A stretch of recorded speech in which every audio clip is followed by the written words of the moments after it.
Amahoro Imana itanga nabane namwe turabasuhuje cyane bakunzi ba Kiana TV show, utarakanda subscribe wayikanda kugira ngo ujye ubona amakuru yacu agiye atandukanye.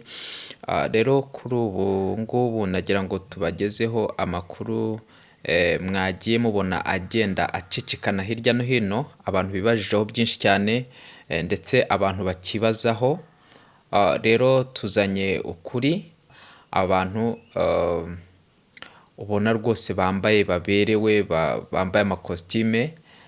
Ikiriho ni uko aba bantu cyangwa se uyu nguyu muri kubona uri kurwana, urabona ntabwo nubwo ari abantu bari kurwana, ni umuntu umwe wabonaga uri kubona ko ari kurwana ariko bari kugerageza kumufata. So rero mu makuru yamenyekanye cyangwa se yaba yashyirwa hanze ni uko uyu muntu yari arwaye mu mutwe. Urabizi hari igihe umuntu aba arwaye mu mutwe akagera agasa naho yoroherwa, ariko akagera ikindi gihe agasa naho yongera agafatwa na bwa burwayi. Nk'ubundi burwayi bwose busanzwe, hari igihe umuntu asa naho akira ariko ikindi gihe kikagera akongera agasa naho yongera kurwara. Rero uyu muntu nawe cyangwa se uyu mugabo niko nawe byamugendekeye.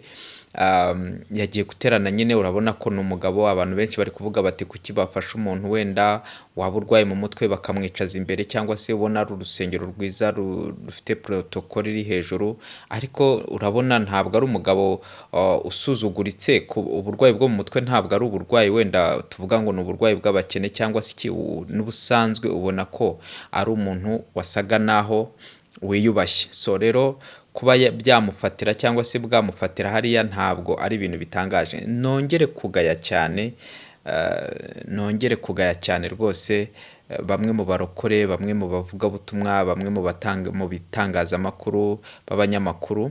Reka mbita abanyamakuru kuko natwe dusigaye twariswe abanyamakuru, ariko ntabwo ariko kuri hano. Umuntu abaje gutanga update nk'uko twahora nkakubwira inkuru, ariko hari abanyamakuru b'abanyamwuga. Rero hari abantu nyine bakwirakwiza izo nkuru zitari nziza, akenshi noneho ikibabaje ugasanga ni n'abarokore bari kuvuga nyine, bari gusebya bavuga ngo ADPR ngo barwanye.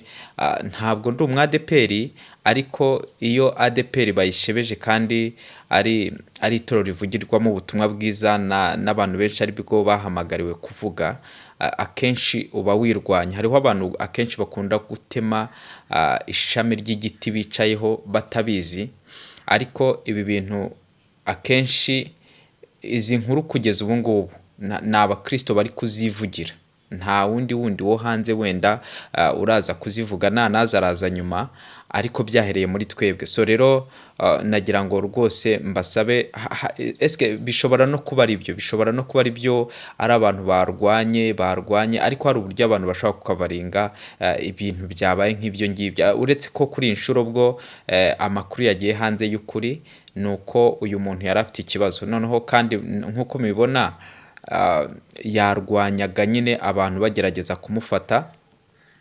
Nk'uko muri kubibona nyine ko yageragezaga kurwana rwose, urabona ko ni n'umugabo wiyubashye.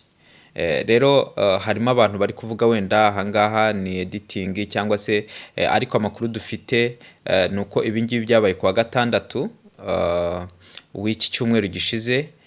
Ubwo ni ukuvuga ni ku itariki 26 z'ukwezi kwa munani uyu mwaka 2025. Ikindi hari abantu bari kuvuga bati ese aba bantu birashoboka ko ari abantu bo hanze, iri torero ritari ryo mu Rwanda?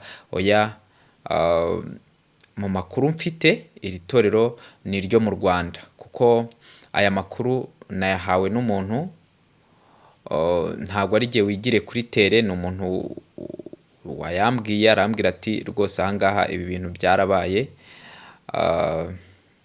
biba mpari. So rero ibi bintu tubishyiraho akadomo rwose.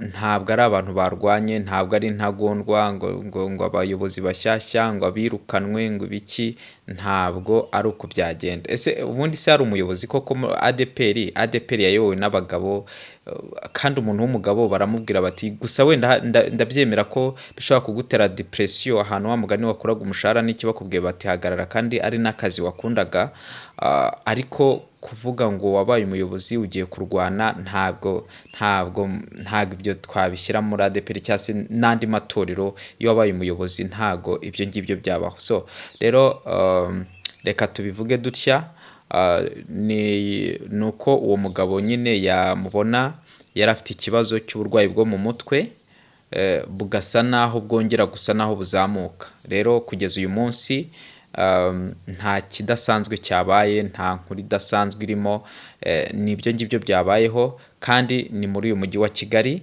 byabereye. So rero Imana ikomeze kuhagarara ku murimo wayo. Abantu benshi cyane nyine hari igihe akantu gatoya kaba ugasanga abantu benshi bahagurutse bari kuvuga ibintu bitandukanye, bari gusebya, bari kugira bate, ariko ibi ngibi nta nkuru iri hejuru irimo. Kuba umuntu kandi nta nubwo ari ubwa mbere n'abantu bagiye mu byumba by'amasengesho murabizi, hari igihe umuntu yazaga arwaye wenda kugira ngo yaje kusengerwa bakarwana bakamufata.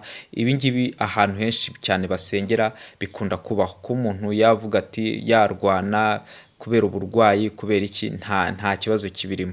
So rero ikibazo kibirimo ni uko havamo imirwano, hakagira ikipe imwe irwana n'indi, icyo gihe bwo byaba ari ibintu bitangaje kandi bibabaje. So rero ngira ngo abantu rwose bakomeze basenge kandi basengere umurimo w'Imana. Ndabizi ko Imana izajya ikomeza kubana natwe. Rero muhezagirwe cyane, ndabakunda, ntimwibagirwe gukanda subscribe kandi munasangize n'abandi ubu butumwa. Muhezagirwe.